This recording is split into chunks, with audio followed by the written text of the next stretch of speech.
Assalamualaikum warahmatullahi wabarakatuh. Sebelum lanjut ke ceritanya, mari kita berdoa semoga kita semua selalu dalam lindungan Allah Subhanahu wa Ta'ala. Dipanjangkan umur, disehatkan badan, dimudahkan rezeki, diberi kemudahan dan keberkahan dalam segala urusan. Amin amin ya rabbal alamin. Kita mulai ceritanya. Selamat mendengarkan. Dari luar, tak ada yang benar-benar istimewa dari pria bernama Wawan. Usianya 42 tahun, tubuhnya tegap meski perutnya mulai membuncit tanda kehidupan di jalanan yang keras. Rambutnya mulai menipis di bagian depan, dan kulitnya kecoklatan terbakar matahari setelah hampir 20 tahun menyusuri berbagai jalur lintas provinsi. Ia tinggal di sebuah rumah sederhana di pinggiran kota Karawang, bersama istri dan dua anaknya yang masih duduk di bangku sekolah dasar. Bagi Wawan, menjadi sopir truk bukan hanya pekerjaan, ini adalah cara hidup. Sudah sejak usia 23 tahun, ia mengendarai berbagai jenis truk, dari yang kecil hingga raksasa bertonase besar. Ia mengenal jalanan seperti punggung tangannya. Setiap tikungan tajam, lampu merah rusak, hingga warung makan dengan kopi paling nikmat di sepanjang jalur Pantura, semua ia hafal luar kepala. Malam ini ia mendapat muatan mendadak dari sebuah gudang logistik di kawasan industri Cikarang. Bukan hal aneh, pesanan mendadak sering datang di waktu-waktu yang tak masuk akal. Yang penting, bayarannya lancar. Muatannya pun terlihat biasa saja, beberapa peti besi besar yang disegel rapat. Tak ada label khusus, hanya instruksi jelas. Antar ke gudang di kota kecil di perbatasan Indramayu, dan jangan terlambat. Di bangku sebelah duduklah Jamal, kernetnya yang baru bekerja dengannya selama 3 bulan terakhir. Anak muda berusia 28 tahun, bertubuh kurus dan sedikit cengengesan. Meski terlihat cuek, Jamal cukup cekatan dalam bekerja. Mereka berdua sering bercanda sepanjang jalan untuk mengusir kantuk. Jamal berasal dari daerah Subang, dan ia suka bercerita tentang pengalaman aneh yang didengarnya dari para sopir senior. Meskipun Wawan lebih memilih tidak percaya begitu saja. Malam ini hujan gerimis membasahi jalan aspal yang mengilap di bawah sorotan lampu truk. Jalanan cukup lengang, tidak ada deretan mobil besar atau suara klakson bersahutan seperti siang hari. Mereka menyusuri jalur sepi di pinggiran kota, melewati kompleks perumahan baru yang setengah jadi, kebun-kebun tebu yang membentang luas, hingga pabrik-pabrik tua yang sudah lama terbengkalai. Wawan mengemudikan truk dengan santai, sambil sesekali menyulut rokok kretek kesukaannya. Jamal di sebelahnya mulai menguap lebar, matanya setengah terpejam. "Kalau ngantuk tidur aja, Mal," kata Wawan. Matanya fokus ke jalan. "Ah, nggak enak, Kang. Lagian bentar lagi juga nyampe," saut Jamal, meski suaranya terdengar malas. Angin dingin masuk dari jendela yang sedikit terbuka, membawa aroma hujan yang khas. Wawan melirik jam di dashboard, hampir pukul 1 pagi. Hanya 3 jam lagi perjalanan, dan mereka bisa menyelesaikan pengiriman ini. Tapi di tengah ketenangan malam itu, sesuatu terasa ganjil. Awalnya Wawan tak terlalu memikirkannya. Namun beberapa menit kemudian, ia mulai merasa ada sesuatu yang berubah di dalam kabin. Suasana mendadak terasa berat, napas terasa lebih sesak, dan di sudut matanya, ia merasa ada seseorang duduk di kursi belakang mereka. Padahal truk mereka hanya memiliki 2 kursi di depan. Wawan menoleh cepat. Kosong. Ia menarik napas panjang, mencoba mengusir pikiran aneh yang mulai merayap di benaknya. "Kang, tadi ada yang manggil ya?" tanya Jamal tiba-tiba, suaranya pelan. Wawan mengernyit. "Manggil? Gak ada suara apa-apa." Jamal menelan ludah, wajahnya tampak sedikit tegang. Tadi kayak ada suara perempuan manggil dari belakang. Wawan terkekeh kecil, meski di dalam hatinya ada rasa tak nyaman yang sulit dijelaskan. "Mungkin suara angin, Mal. Udahlah, jangan banyak pikir. Kita selesain ini, langsung balik." Tapi dalam hati Wawan tahu, Perasaan aneh itu belum hilang, dan perjalanan malam itu baru saja dimulai. Truk melaju perlahan di atas aspal basah yang memantulkan cahaya lampu jalan. Hujan gerimis mulai mereda, menyisakan kabut tipis yang mengambang di sekitar kebun, tebu di kiri dan kanan jalan. Wawan tetap fokus pada kemudi, tetapi pikirannya tak bisa lepas dari ucapan Jamal tadi. Ada suara perempuan. Sebagai sopir yang sudah makan asam garam di jalanan, Wawan bukan tipe orang yang mudah percaya pada cerita mistis. Tapi malam ini terasa lain. Terlalu sunyi, terlalu dingin. Mal, cekin tuh muatan di belakang. Siapa tahu ada yang nanggak beres, ujar Wawan. Suaranya terdengar datar, tapi ada ketegangan tipis yang tak bisa ia sembunyikan. Jamal mengangguk tanpa banyak bicara. Ia meraih senter kecil di dashboard, membuka jendela, lalu menjulurkan badannya untuk mengintip ke bak truk yang tertutup terpal hitam. Cahaya senter menembus gelap, menyapu peti-peti besi yang terikat rapat. Tidak ada yang aneh, tapi... Kang! Suara Jamal terdengar goyah. Peti yang di tengah tadi nggak ada goresannya kan? Enggak. Kenapa? Sekarang ada bekas cakaran. Kayaknya baru. Wawan mengerem perlahan, membuat truk berhenti di bahu jalan. Hatinya mulai tak tenang. Bekas cakaran? Bagaimana bisa? Peti-peti itu disegel rapat. Tak ada cara apapun untuk membukanya tanpa membongkar segel besi yang kuat. Ia menyalakan lampu hazard, menghela napas panjang, lalu turun dari truk bersama Jamal. Bau tanah basah menguar di udara. Dengan langkah hati-hati, mereka berjalan menuju bak truk. Wawan menarik terpal dan di bawahnya terlihat jelas. Peti di tengah memiliki 5 garis cakaran panjang, dalam seolah sesuatu di dalamnya berusaha keluar.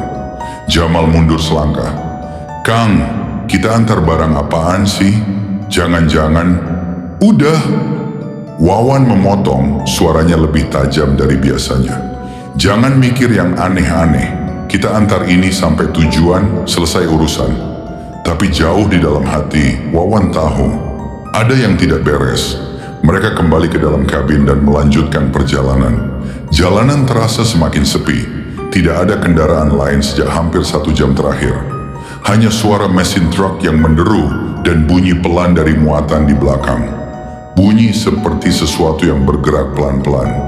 Mal, coba nyalain radio, biar nggak sepi amat, kata Wawan, mencoba memecah kesunyian. Jamal memutar tombol pencari frekuensi. Awalnya hanya terdengar suara gemerisik statis, sampai akhirnya sebuah siaran lokal samar-samar terdengar. Seorang penyiar membacakan berita ringan tentang kehidupan di kota kecil di perbatasan. Hening sejenak. Kemudian di sela siaran, suara lain terdengar samar. Bisikan lembut seorang perempuan. Tolong, aku kedinginan. Jamal mematikan radio dengan gerakan gugup. Kang, dengar nggak tadi? Wawan diam. Ia mendengar suara itu jelas, tapi menolak mengakuinya. Ia mencoba menenangkan diri, berpikir mungkin hanya gangguan frekuensi. Namun beberapa menit kemudian, sesuatu terjadi. Kursi penumpang di belakang mereka berbunyi, seperti ada yang duduk. Suaranya pelan tetapi cukup jelas di tengah keheningan. Wawan merasakan bulu kuduknya berdiri. Ia melirik ke spion dalam, kosong. Tapi kenapa suara itu terasa begitu nyata? Jamal menegang di tempat duduknya. Ia menoleh ke belakang perlahan, lalu wajahnya mendadak pucat pasi. Kang, bisiknya gemetar. Ada yang duduk di belakang. Wawan menelan ludah, tapi ia menolak menoleh. Ia tahu, di jalanan seperti ini, beberapa hal lebih baik tidak dilihat. Truk melaju semakin cepat. Wawan hanya ingin segera sampai tujuan dan menyelesaikan pengiriman ini. Namun saat mereka berbelok di tikungan tajam, sesuatu berubah. Dari kaca spion luar, Wawan menangkap bayangan sesosok perempuan duduk di bak truk. Berambut panjang kusut, wajahnya menunduk, mengenakan pakaian putih lusuh yang basah kuyup. Ia berkedip beberapa kali, berharap itu hanya ilusi. Tapi bayangan itu tidak hilang. Lebih buruk lagi, bayangan itu mulai tersenyum. Wawan mencoba menenangkan napasnya yang mulai memburu. Bayangan di kaca spion masih ada. Perempuan berambut panjang kusut itu kini menoleh pelan ke arah mereka. Senyum di wajahnya terlalu lebar, terlalu kelam. "Kang, dia masih di sana?" bisik Jamal nyaris tak bersuara. Wawan berusaha mengabaikannya. Ia menekan pedal gas lebih dalam, berharap makin cepat sampai tujuan, makin cepat semua ini berakhir. Tapi jalanan di depan terasa semakin panjang, seolah tidak pernah habis. Suasana di dalam kabin terasa mencekik. Hawa dingin menjalar, meski pendingin udara sudah dimatikan sejak tadi. Lalu tanpa peringatan, truk berguncang hebat, seperti ada sesuatu yang jatuh di bak belakang. Wawan spontan menginjak rem, membuat truk berhenti mendadak di tengah jalan. Jamal hampir terpental dari kursinya. "Astagfirullah, apa lagi sekarang?" Jamal berseru panik. Dengan tangan gemetar, Wawan membuka pintu dan turun. Ia menyalakan senter, mengarahkan cahayanya ke bak truk. Terpal yang menutupi muatan sobek dari dalam. Bekas cakarannya lebih jelas, lebih dalam, dan panjang. Dan kini salah satu peti besi tampak bergeser, seolah ada sesuatu yang berusaha keluar. Jamal menyusul, wajahnya ketakutan. "Kang, gue nggak mau buka itu." "Jangan buka, Kang, tolong." Tapi Wawan tahu mereka tidak bisa mengabaikannya. Jika peti itu rusak dan muatannya hilang, mereka bisa kehilangan pekerjaan, atau lebih buruk lagi, harus bertanggung jawab penuh. Dengan berat hati, Wawan menaiki bak truk. Tangan kasarnya gemetar saat memeriksa peti yang sobek. Segelnya masih utuh, tapi ada celah kecil di bagian samping, cukup besar untuk sesuatu merayap keluar. Dan dari celah itu, keluar tetesan cairan merah pekat, darah. Jamal memucat, "Kang, kita bawa mayat ya." "Jangan banyak bacot, bantuin gue cek," bentak Wawan, meskipun hatinya sendiri penuh rasa takut. Ia mengetuk peti dengan hati-hati. Awalnya tak ada reaksi. Namun ketika ia bersiap turun dari bak, ketuk, ketuk, ketuk. Dari dalam peti terdengar balasan. 3 kali ketukan lambat dan pasti. Jamal melangkah mundur. "Kang, gue gak kuat. Kita balikin aja barang ini. Gue takut ada yang nenggak beres." Wawan menggertakkan giginya, mencoba berpikir jernih. Ia ingin menolak percaya hal-hal aneh.